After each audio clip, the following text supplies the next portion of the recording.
Great to see you both. And you know, in your own mind, what do you think is the hook with Paddington? Why do you think this wonderful little bear has continued to resonate with people and audiences and fans for generations? I suppose it starts with Michael Bond, that incredible classic icon, and have the statue at Paddington Station, and that was there before the films.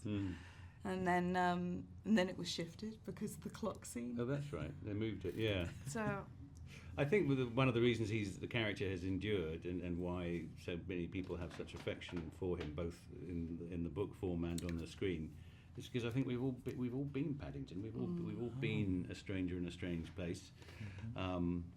Relying Without on the a friend. kindness. Without a friend, yeah.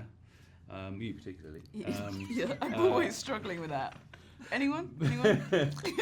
But relying on the kindness of strangers and trying to fit in, whether you're going to a new school or a new town or a new country, I think we can all recognise that spirit and that vulnerability, and I think we therefore want to look after this bear. We really do. We want him to do well and to because he has no malice in him. And because of his heart, yeah.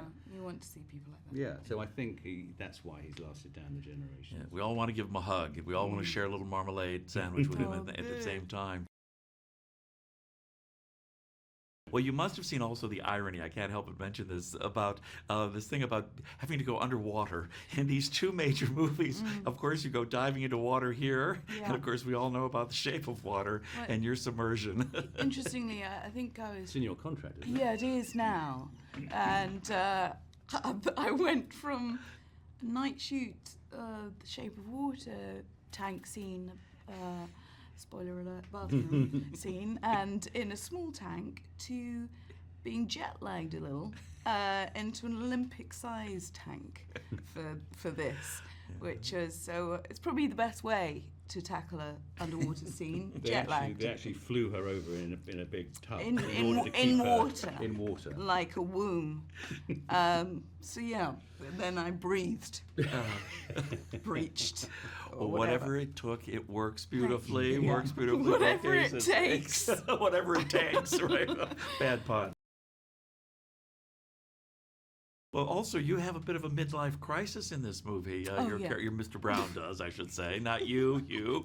But that must have been fun with the yoga and with the face masks and all that business. Yeah. So Paul had suggested quite early on in the process that of the second film that just reverting Mr. Brown to being a sort of overprotective parent wouldn't make sense, and because he's learned about not being overprotective, and therefore what would be fun to explore. And so the idea of this midlife crisis where Mr. Brown is overlooked for promotion and then thinks the wheels are falling off and that he's getting fat and needs to dye his hair and needs to start juicing and that life's passing him by. It was a stretch for me.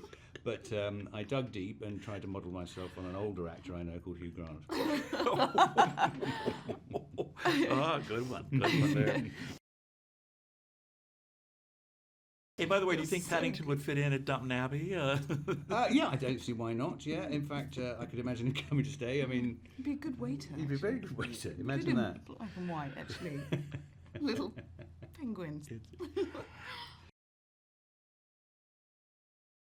Now, Sally, did you have a Paddington as a child, or the books or anything? I didn't actually. It was I loved the cartoon though, and I remember a friend of mine had an old one that was quite big. It was almost the size of me, and these little Wellington boots. I'm thinking, wow, why haven't I got one of those?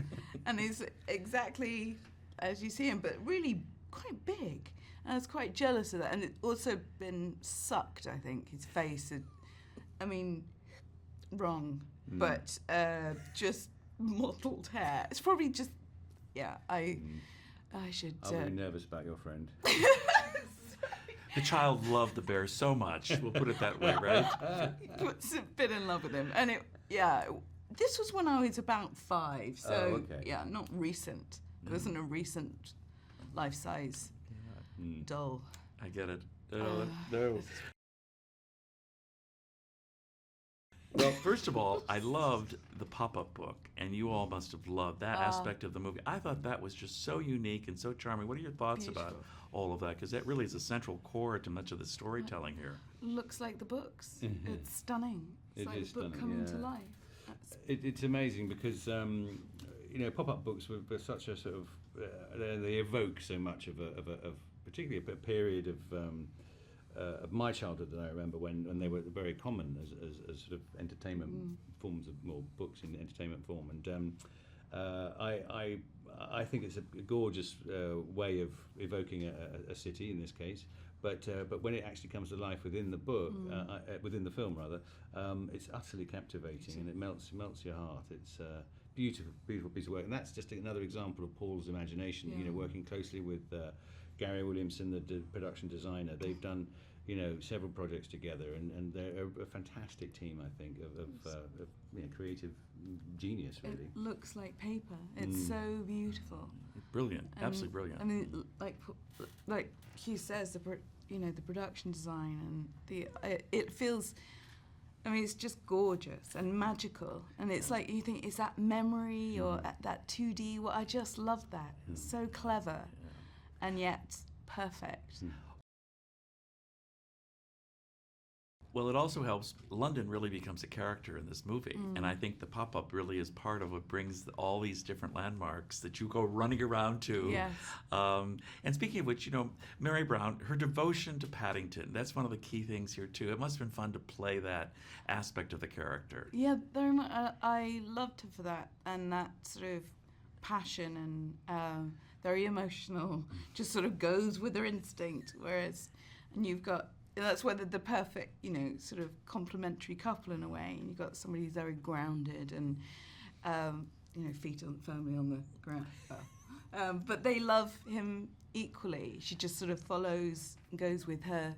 She's all about the chase, the drama, and the smell of the story. And sort of they get that what's sort of art and, what's her own imagination and what's real.